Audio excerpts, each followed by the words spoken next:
nice start of the evening. By the way, before leaving the audience, it's not only Skype that is an invention.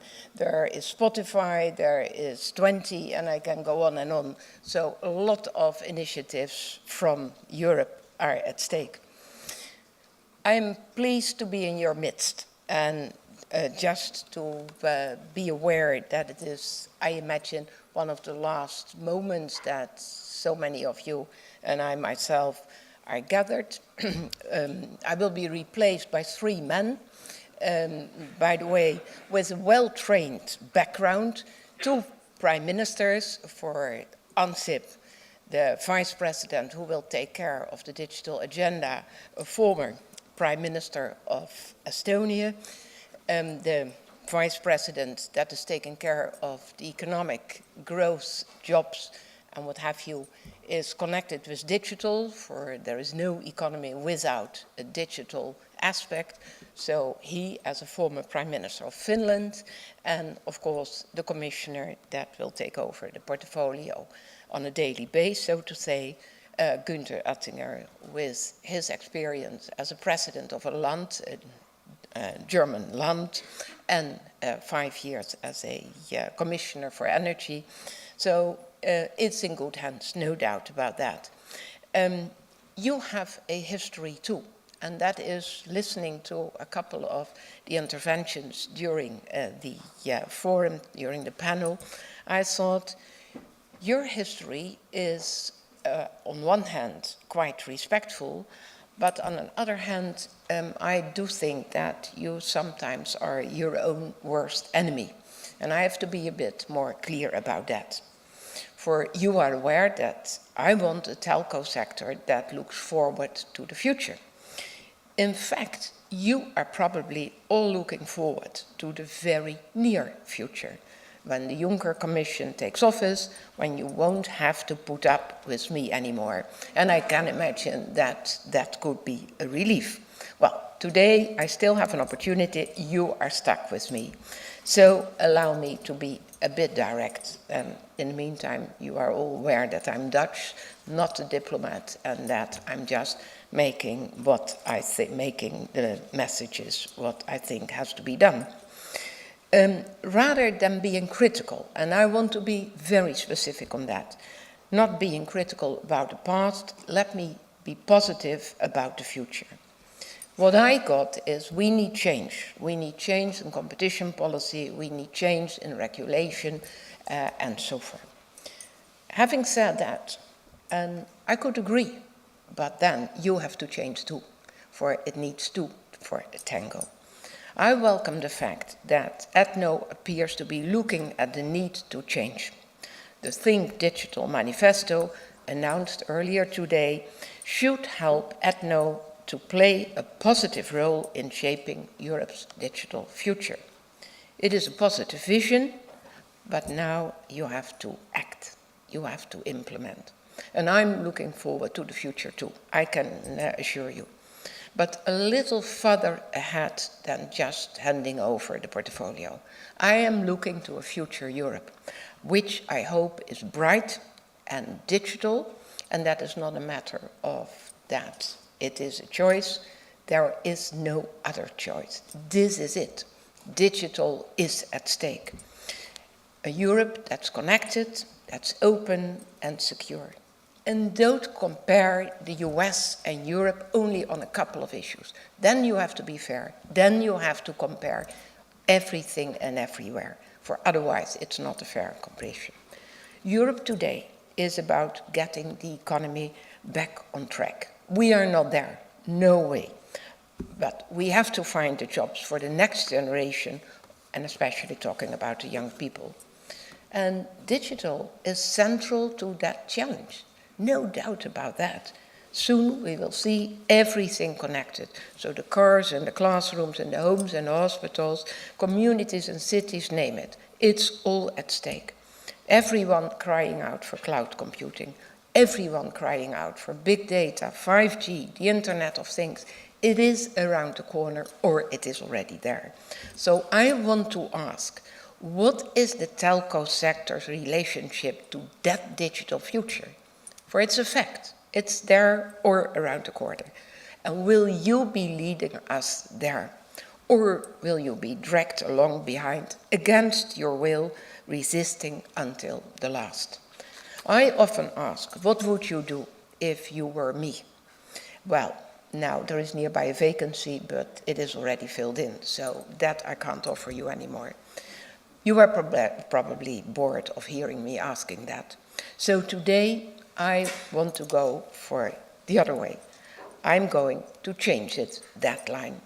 Here is what I would do if I were you. Here is how I had steered a telco through dynamic digital developments. And let's be clear, that future market won't be characterized by rent-seeking and protectionism. It won't feature players stuck in gilded national cages. It won't looking backwards to old business models and dated revenue streams. No, no, no. It needs a strong sector, a sector that is diverse, that is dynamic, able to explore new services and new business models, with operators working across borders, large, strong pan-European players alongside smaller niche players. A sector that offers convenience, that offers competition, and that offers choice. Offering citizens and businesses tailored products they are prepared to pay for. And when I'm hearing that example of iPhones, I always think, goodness gracious, the consumer is paying for that and they are free to take another one. There are other phones, I can assure you, and they are still lining up, camping to get the latest one and paying for that. So you, as an entrepreneur, you should be interested why they are, the consumer, paying for that. So you should be a sector, and that is what I would be involved, a sector able to invest and innovate with the economies of scale to think big, beyond borders, and compete globally. With the vast network capacity to support a digital future. And I'm glad that you recognize in your manifesto the role of public investment too. There we are on the same page. I hope that support can flow where the market cannot provide, thanks to structural funds and revised state aid rules. That is my vision. But how do we get there? Ultimately, I can give you the ingredients. But I'm not a cook, nor will Günther Oettinger, or Ansip, or Katainen be. We don't prepare the menu. You do. We don't do that. You discussed that menu earlier today, including the ingredients that we bring to the table, such as regulation. And I was talking with a very important regulator, and she and I were concluding we should be faced with a speedier process, but then also taking into account that you, when you are not the case, but when you are one of the competitors, you are certainly going to court if we are not faced with good products. So it's easy to say it should be shorter time. But okay, having said that, here we are on the same page. I absolutely agree that we need all players to be dynamic and adaptable, so don't misunderstand my example, that we also have to take care, and that is the advantage when you have 2 terms in office in the Commission. My first term was a nice preparation for this portfolio, but that first term anyhow gives me certainty that we have to do an excellent job in just making the policy talking about competition. Policymakers and regulators, but also operational, need to be swift, responsive to deal with digital development. But just let me react one thing I heard about the first panel discussion earlier on. It's all very well to talk about deregulation, but not if that's a code word for keeping protected national markets. And I'm not saying that just for the blue. I'm saying that because quite a number of you are still having in mind that a protected national market is not a bad one. That is not an attitude that you can combine with that entrepreneurship that is needed for today. You can't have consolidation, and I'm the first to say I plead for consolidation, and I plead for niche market players, no doubt about that. You can't have consolidation on national markets without having a single regulatory framework contributing to a genuine single market. And then, of course, we can ensure that the framework is open and is flexible. So when you ask me about consolidation, I repeat what I've said from day one on in this portfolio. In the mobile sector, which sometimes appear to be the only thing you wanted to talk about. Well, my answer was and is, on the one hand, we want consumers to enjoy genuine choice, a real range of services and suppliers. On the other, you have markets that are too small to justify multiple operators with too few economies of scale for that to be efficient. Competition and consumer choice matter. It does matter. They matter now and they matter tomorrow. And that is the focus of EU competition policy, and I can't see that changing. So how do you square that circle? The fact is, any competition assessment is made within a particular market. Change that market and you change the assessment. That is why our goal has been to bring down barriers, bring down borders, and change that market. Move towards a telco single market, where telco companies can think European to compete globally. And again, and I'm repeating myself, I think it is awkward that we do have a single market in Europe, our crown jewel, not finalized, that one sector is still not involved in that single market, and therefore our proposal that is at the table, backed by Parliament, cross my fingers, and that the Council is also backing that one, and then we can come to a final result before the end of the year, hopefully. So when you ask me about competition from over-the-top players, that's also a fascinating chapter for so many one-liners are produced at that. Yes, a changing market impels us to examine our framework, but I'm also clear the current situation of European telcos is not the fault of those OTTs. Today, 76% of EU homes have internet access. Almost half can access it on their mobile. They are demanding greater and greater bandwidth, faster and faster speeds, and are prepared to pay for it. But how many of them would do that if there were no over-the-top services? So if there were no Facebook, no YouTube, no Netflix, no Spotify. And I listened with great interest to what Reed Hastings had said. By the way, he was marketing his new service. I want to market my new service, and that is just look at my homepage, Neelie Kroes, link it, Digital Minds for New Europe. And it's not about me, it's about 50 people all over the world. Most fascinating that in 1,500 words are explaining what they are thinking, what digital minds for New Europe. And we started that series last Monday. Quite a couple of fascinating people have already produced their 1,500 words. Go to that home link and you will have an enjoyable evening after a dull day here. So if I listened to Reed and not only to his marketing message, I can certainly agree that network operators cannot ask for payment of their service twice. I get that message. But I don't agree that the European Parliament is proposing a soft version of net neutrality, because they have addressed clearly the issue of specialized services. And anyhow, at the end of the debate, before the point of final distinction was taken by Parliament, it was quite clear: too much for ETNO, more than the Commission, but not, and that is the other side, but enough to ensure that investment in networks can continue.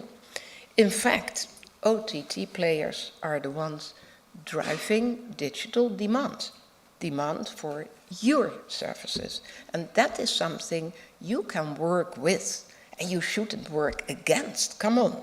So my advice to you, if you think rules are incorrect or unfair, tell us. And tell us why. So not only I don't agree, tell us why. In many areas, I think I will agree. I agree, for example, that rules on reporting data breaches should not be for the telco sector alone. And that is why we proposed extending them through the Network and Information Security Directive. The chain is as strong as its weakest link.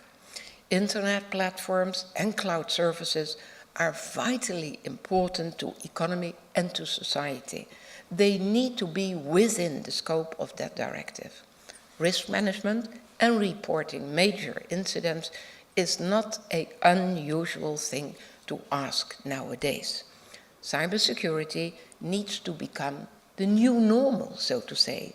And that's one of the examples where we need to up our game. But more generally, I'm clear that the general solution is not to erect new barriers or just make life equally hard for everyone. That isn't the answer to any problem. So if you are making those complaints, be specific. Regulate my rifle is not a general call that will ever find much resonance. And I know you also argue for deregulation.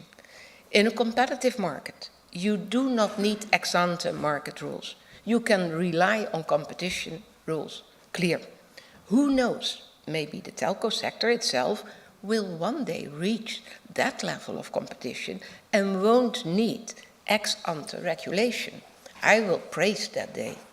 In the meantime, we can be incremental, gradual decreasing the burden of regulation as competition increases, like through reviewing, cutting down the list of relevant markets. And we are active in that. We can prove that we are not only preaching, but that we are following up. And all along, of course, competition rules will always require fast and firm enforcement for a level playing field. Net neutrality. Or taken, let's just focus on net neutrality. I agree. We need to find a solution that guarantees openness and promotes innovation. Different people have different views about the best way to achieve. By the way, I started with that we all have a history. You have a history too. You were blocking, you were throttling, and that wasn't the most popular act that you performed. But on one thing I sincerely hope, and we can agree, I'm certain, this market needs certainty, needs coherence, but also needs consistency. And not every country of the EU making their own divergent decisions, nor an endless delay. There is a need, and I would say, let's not kid ourselves. There is a need for a demand for investment in broadband capacity. By the way, that was my starting in this portfolio.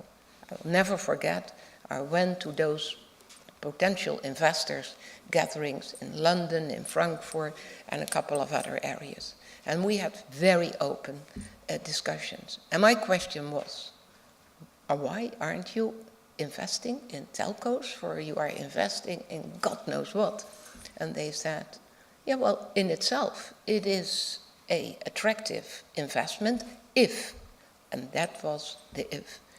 They were saying it needs to be predictable, it needs to be transparent, and it needs to be indeed backed by political decisions that we are not later on giving a surprise. So talking about investment in broadband capacity, talking about the attitude of the potential investors connected with, of course, the management of the telcos operators, we started our job. We delivered. I first tried to do it without regulation and without legislation, but that was a fascinating experience once in a lifetime, and then it's over. For that didn't deliver whatever. It was just a Babylonian gathering, so to say. Everyone was making his points and nobody was really interested in a solution. So then we went our way, and I do have the feeling that it's not a dream package, no doubt about that, but it is a good base to start for also Juncker's team to go on and to find a way that the digital economy is absolutely central. Customers can't be forced to subsidize specialized services that they don't use. And that is always my point. When I'm listening to those debates on net neutrality, it is indeed what one of the panel members was saying. Is it because you are not allowing another one to have a other service, so the fast lane, because he or she is paying for that? Or, and that you have to add, or making a package where those people who are not really asking for those specialized services can pay less than what they otherwise should have to pay. Those specialized services can't be allowed to slow down to the open internet. Today's European market, and I'm nearby done, today's European market is fragmented, it's still ring-fenced, it is still not part of the single market, our crown jewel, the most important economic market on earth, more than 500 million citizens, a single market, and the main industry that is connected with that, and very main for customers and for the businesses, is not involved in that. That can't be done for the near future. So I think that many have a point, and my dream is, and hopefully your dream is, we have to change that, to see equally open and unified markets on both sides of the Atlantic. We have taken the first step, and I mentioned that already, our Connected Continent proposal, which I hope will be accepted and completed before the end of the year. This isn't the final word. It won't alone deliver the dream, nor for any of us. But making the first step and being assured recently by the President-to-be, Mr. Juncker, that we have to do our utmost to deliver this package, for that for him and his team will be, of course, a good base, and that makes a lot of sense, that he is backing us and that he is saying, go on, Neelie, push and pull, so to say.